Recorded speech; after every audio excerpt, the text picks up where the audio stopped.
श्री, तिचं माहेर जसं आहे तसं आहे, तसंच तिच्या आईचं,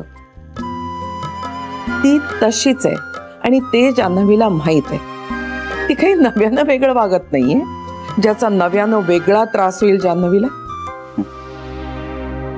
फक्त अति होणार नाही हे बघायचं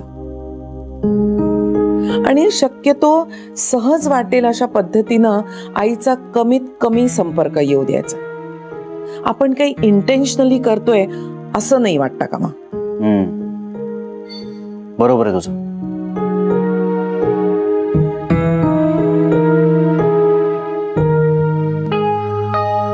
तू काळजी करू नकोस रे श्री, सगळं ठीक होईल. हो, मलाही तसंच वाटतंय. इकडे काय ग?